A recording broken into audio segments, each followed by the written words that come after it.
The world stood still as two nuclear powers, India and Pakistan, teetered on the edge of full-scale war.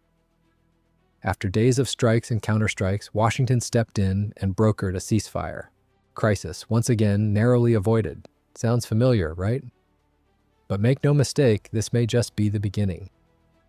Because beneath the headlines of fighter jets and missiles, a far more serious conflict has been silently brewing, one that doesn't explode but kills just the same. One of the most consequential moves in the recent standoff was India's decision to suspend the Indus Waters Treaty, long hailed as the gold standard of transboundary water diplomacy. This treaty had withstood decades of hostility, 3 full-scale wars, and countless skirmishes. In response, Pakistan has warned that any attempt to stop the water flow from India will be treated as an act of war. And it's not just these two rivals. Across South Asia, nearly 2 billion people now compete for dwindling water resources that recognized no borders. The very rivers that once nurtured ancient civilizations have now become instruments of geopolitical warfare. Today, with rising climate stress and explosive population growth, this is no longer a question of if water will trigger a war in South Asia. It's only the question of when. Welcome to the front lines of the next great conflict, the fight for survival in a region running dry. To understand South Asia's water crisis, we must look at the geography of its waters.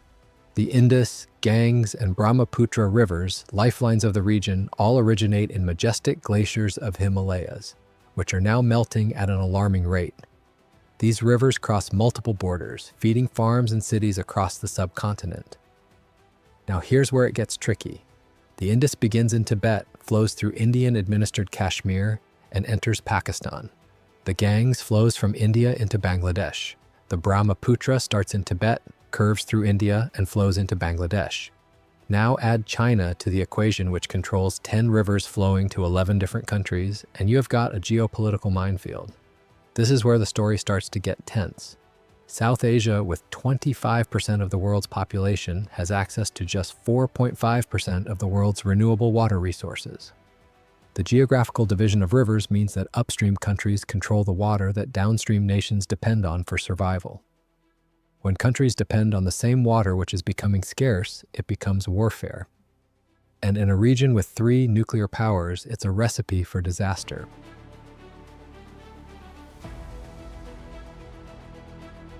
Recent developments indicate that the days of water diplomacy in the region may be over. One of the few success stories of water diplomacy in the region has been the Indus Waters Treaty. The treaty, brokered by the World Bank in 1960, divided 6 rivers of the Indus Basin between the 2 neighbors.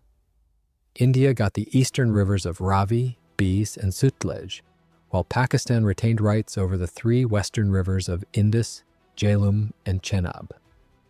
Under the treaty, India can only build limited run-of-the-river infrastructure projects without redirecting the flow of water to Pakistan.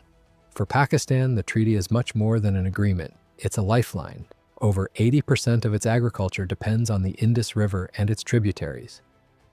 But India now sees the treaty as outdated and unfair, as it does not take into account newer threats such as population growth and climate change.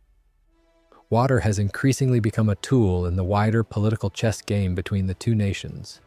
The treaty does not contain any provision for unilateral suspension. However, Indian Prime Minister Modi has declared that every drop of India's water would serve India's interests. It was a message less of policy, more of power. Reports suggest India has already begun restricting river flows. It doesn't yet have the infrastructure to store large volumes, but it can disrupt Pakistan by altering timing, withholding hydrological data, and manipulating seasonal flows. India has also ramped up construction of dams and hydropower projects on the western rivers, projects Pakistan claims violate the treaty. Key among them are the Baglihar Dam on the Chenab and the Kishanganga project upstream of the Neelam Jhelum site. While India says the Kishanganga diverts 10% of river flow, Pakistan estimates the loss at up to 33%.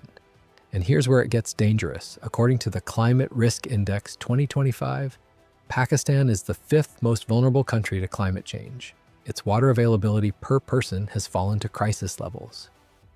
In this backdrop, any Indian attempt to halt or redirect river flows poses an existential threat.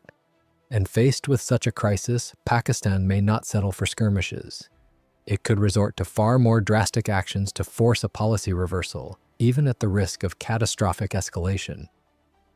At the same time, if India can weaponize its upstream position against Pakistan, what's stopping China from doing the same to India? China has embarked on a dam-building spree on its side of the Himalayas. In December 2024, Beijing approved construction of the world's largest hydropower project at the Great Bend of the Brahmaputra, just before it turns south into India. The Medog Dam has raised alarm bells in both New Delhi and Dhaka. Bangladesh now finds itself at the mercy of two upstream giants. The Brahmaputra and Ganges both flow into it, and changes upstream could devastate its agriculture and delta-based economy. This weaponization of water is dragging the region into uncharted territory. So what now? The rivers that sustained South Asian civilizations for thousands of years are becoming battlegrounds. The only way forward is a regional water governance framework with shared data, joint commissions, and real diplomacy. This is where we leave it. But it's hard not to recall the words of British-American poet W.H. Auden, who once said, "Thousands have lived without love, not one without water." If diplomacy fails, rivers in South Asia may soon carry more than just water. This is borderline affairs. If this opened your eyes to South Asia's ticking time bomb, hit like, subscribe, and share this before the next crisis erupts, and tell us, can diplomacy prevent South Asia's rivers from becoming the front lines of the next war?